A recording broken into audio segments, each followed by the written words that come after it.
Yes, ready. 90 watts per minute. Start. ये सब जानते हैं, सच बात तो यह है कि निर्वाचन आयोग यदि अपना काम पूरी ईमानदारी से करता तो आज कई राजनीतिक पार्टियां और उनके हृदय सम्राट नेता चुनाव लड़ने के काबिल ही नहीं रह जाते। देश में लोकतंत्र को मजबूत बनाए रखने के लिहाज से उच्चतम न्यायालय का हालिया निर्देश बेहद महत्वपूर्ण है और यह निर्देश ऐसे वक्त आया है जब देश में 16वीं लोकसभा के गठन की तैयारियां जोरों पर हैं। सभी राजनीतिक पार्टियां चुनावी रैलियों और दीगर गतिविधियों के जरिए लोगों को अपनी ओर खींचने की कोशिश कर रही हैं।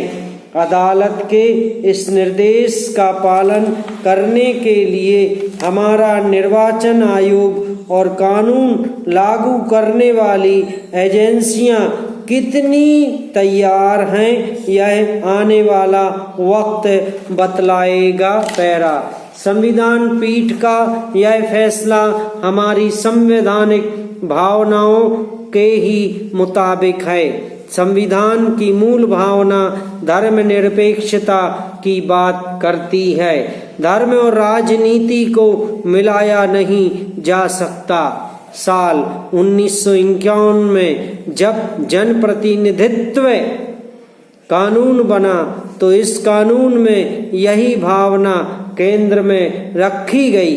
कानून की धारा 123(3) में कहा गया है कि कोई भी उम्मीदवार या उसका एजेंट मतदाता को धर्म, जाति, समुदाय और रंग के नाम पर प्रभावित नहीं करेगा और ना ही वोट देने की अपील करेगा। यहाँ तक कि धर्म के निशान या झंडे का भी इस्तेमाल नहीं करेगा। अगर कोई उम्मीदवार या उसकी सहमति से कोई और व्यक्ति धर्म, जाति, समुदाय या भाषा के नाम पर किसी को वोट देने से रोकता है तो उसे कानून में भ्रष्ट आचरण माना जाएगा। वहीं धारा 123(3)(a) कहती है कि अगर कोई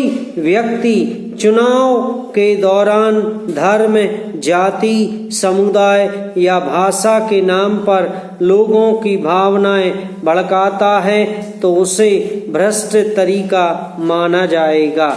जाहिर है कि इस कानून का मकसद चुनावों में भ्रष्ट क्रियाकलाप और निर्वाचन अपराध पर लगाम लगाना था। पैरा। इतना स्पष्ट कानून होने के बाद भी देश में कुछ पार्टियों को यदि छोड़ दें तो ज्यादातर सियासी पार्टियां चुनाव के दौरान धर्म और जाति का खुलकर इस्तेमाल करती हैं।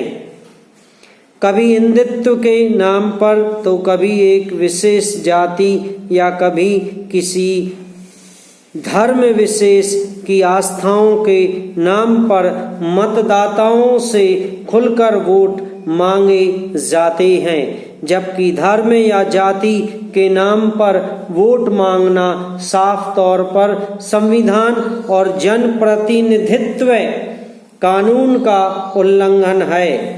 जनप्रतिनिधित्व कानून में साफ साफ प्रावधान होने के बावजूद इसकी अवहेलना की जाती है।